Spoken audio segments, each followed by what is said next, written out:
ممدانی کی جیت فلسطین پر موقف رکھنے کی وجہ سے بھی ایک تاریخی اہمیت رکھتی ہے۔ انہوں نے اسرائیل کے مظالم کو جو غزہ میں کر رہا تھا اس کو جینوسائیڈ بھی قرار دیا۔ عام طور پر کوئی بھی امریکی عہدیدار اس قتل عام کو جینوسائیڈ نہیں کہتا، اور اس جیت سے نیو یارک کے اندر ایک بہت بڑی سیاسی تبدیلی بھی آئی ہے، کیونکہ اسرائیل کے بعد نیو یارک ہی ایسی جگہ ہے کہ جہاں پر سب سے زیادہ یہودی رہتے ہیں، اور یہاں پر جیتنے والے امیدوار سے یہ توقع ہوتی ہے کہ وہ صہیونی حکومت کا حامی ہو، لیکن یہاں پر اس کے برعکس ہے۔ اور اس کے علاوہ انہوں نے پرائمری ڈیبیٹ کے اندر یہ بھی کہا کہ وہ اسرائیل نہیں جائیں گے۔ جب ان سے پوچھا گیا مختلف جو کینڈیڈیٹس تھے کہ آپ پہلا دورہ کہاں کا کریں گے، تو انہوں نے کہا اسرائیل کا۔ وہ اس وجہ سے کہ ابھی جو اینٹی سیمیٹک جو تحریک چل رہی ہے ان کے بقول کہ یہودیوں کو ختم کرنے کی جو تحریک ہے، ان کو برا بلا کہنے کی جو تحریک ہے، اس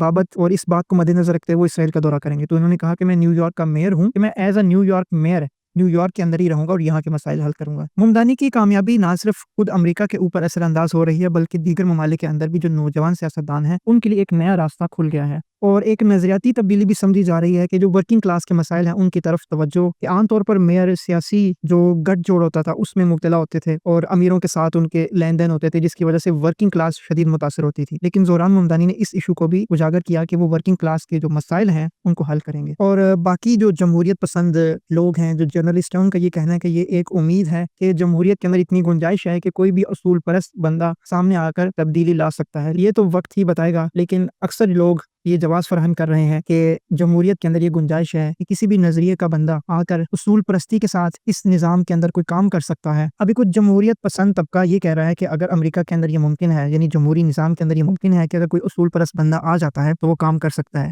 یہ بالکل غلط تجزیہ ہے کہ جمہوریت کے اندر کبھی بھی، خصوصاً جو امریکی جمہوریت ہے جس کو ہم کہ جو اصل میں ایک ڈکٹیٹرشپ والا نظام ہے، وہاں پر کبھی بھی اصول پرست بندہ، ایماندار بندہ کبھی بھی کام نہیں کر سکتا۔ وہاں پر آپ دیکھیں کہ millions of billions of dollars کے جو کمپنیز ہیں، ان کے جو مالکین ہیں، کیا وہ اس کو نیو یارک میں جو ویژن یہ لے کر آئے ہیں ممدانی، کیا اس کے مطابق وہ چلنے دیں گے؟ ہرگز نہیں۔ اس کو اپنے طریقے کے مطابق، اس کو اپنے طریقے اور اپنے سلیقے سے اس کو رام کر لیں گے۔ اور جو لوگ خوش ہو رہے ہیں کہ جی ایک